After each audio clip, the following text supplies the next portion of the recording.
Өнөөдөр бид Apple-ийн сүүлийн үеийн iPhone 17 шинээр гарч ирж буй кибер аюулгүй байдлын ертөнцийг дөргөөс нэгэн хувьсгал технологийн талаар ярилцах болно. Энэ бол хакеруудын хар дарсан зүйлийг биелүүлж буй iPhone 17-г бараг халдашгүй болгож буй MTI хэмээх технологи юм а.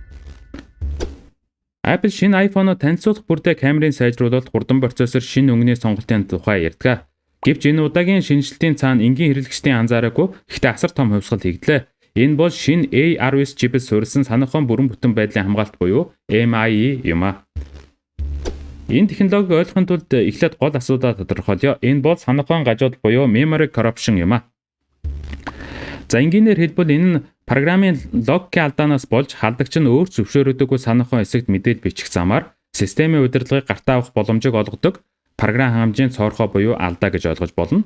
За iOS эсрэг гэдэг бараг бүх хадлагын зүрх нь иймэрхүү төрлийн алдааг овжноор ашигласан байдаг. За Apple-ийн шинэ шийдэл MIE-ийн ARM-Vius архитектурын Memory Tagging Extension буюу MTI хэмээх техникийн хангамжид суурилсан боломжтой суурилдаг. За өмнө нь иймэрхүү санхүүгийн хандлтын шалгалтыг програм хангамжийн төвшөнд хийхэд маш их ачаал үүсгэж утасны хурдыг эрс унгаадаг байсан. Учир нь санах хойроо унших бичих бүрд програм хангамжаар хийсэн шалгалтын код ажиллана гэдэг нь гар утасны хурдыг асар удаашруулж байсан. Харин MTI-ийн энэхүү шалгалтын ажлыг процессорын доторх тусгай хэлхээгээр бараг хурдны ямар ч уналдгүйгээр агшин зур хийдэг. Тэгвэл энэ санхүүгийн шошгожуулалт нь яг яаж ажилладаг вэ?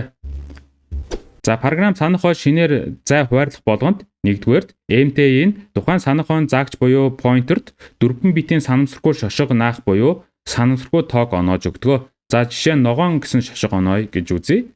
За дараа нь 20 дугаар алхамд нь MTI-ийн хуваарлагсан санахойн хэсэгт яг ижилхэн ногоон гэсэн шошгыг онооно. За 3 дугаар алхам буюу автомат шалгалт. Одоо ногоон гэсэн шошготой заагч нь зөвхөн ногоон шошготой санах хойрвол хандах хэрэгтэй болно. Хэрв энэ заагч нь ямар нэгэн алдааны улмаас өөр шошготой, жишээ нь цэнхэр шошготой санах хойроо хандахыг оролдвол ARM чипний техникийн хангамж нь шошгог таарахгүй байгааг агшин зур илрүүлж шууд программыг даслан зогсоодгоо. За энэ нь халдлагыг хэрхэн зогсоодог вэ? За U-Shaft Free гэдэг программын цоорхоо байдаг. Программын алдаа. За U-Shaft Free алдааг ашигласан халдлагын үед программын санах хойг чөлөөлөхөд MTI-ийн тухайн санах хойн шошгыг өөр шин шошгоор сольчихдгоо.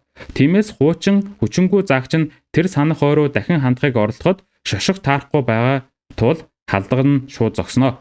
Програмчлалын хамгийн түгээмэл алдаануудын нэг нь программистууд чөлөөсөн санах хойн заагчаа ашиглан хандлт хийснээс болдгоо. Энэхүү санах хойн гажуудлыг хакерууд овжноор ашиглан системийг хакерддаг гэж бүдүүн баргаар ойлгож болно. За өөр нэг түгээмэл халдлагын нэг төрөл бол buffer overflow юм а. За buffer overflow ашигласан халдлагын үед жишээ нь нэг хуваарлагдсан санах хойгоос нөгөө рүү хальж бичлэлт хийх боломжгүй болно. За учир нь өөр санах хойн эсгүүд нь өөр шошготой болно. За халдагч кодын заагч нь өөрийнхөө ногоон хайрцагнаас гарч хөрс цэнхэр хайрцаг руу хүрэх гэсэн анхны орлого дээрээ л баригдаж халдлагын код нь даслан зогсоогдно. За Apple компани өөрсдөө энэ технологийн талаар маш итгэлтэйгээр мэдгдсэн байдаг. Санхүүгийн бүрэн бүтэн байдлын хамгаалалт нь хэрэглэгчийн үйлдвэрлэлийн системийн түүхэн дэх санхүүгийн аюулгүй байдлын хамгийн чухал шинжилэлт гэдэгт бид итгэж байна гэж тэд мэдгдсэн байдаг. За мэдээж 100% төгс хамгаалалт гэж үгүй. 4 битийн шошго гэдэг нь 16-ад 1 давхцах магадaltaй. Гэвч энэ нь халдлагын амжилттай болох магадлалыг эрс бууруулж халдагчдад асар том сорилтыг бий болгож байна. Apple-ийн дотоод судалгааны баг хүртэл өөрсдийн хийсэн жишг халдлагын кодуудаа MIE-г тойрч гарах байдлаар шинжилж чадаагүй гэж мэдгдсэн байдаг.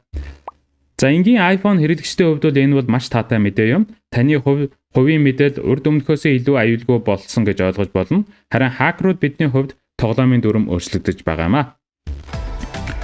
За энэхүү бичлэгийг үзсэнд баярлалаа. Таны хувьд энэ технологийн хамгийн сонирхолтой тал нь юу байсан бэ?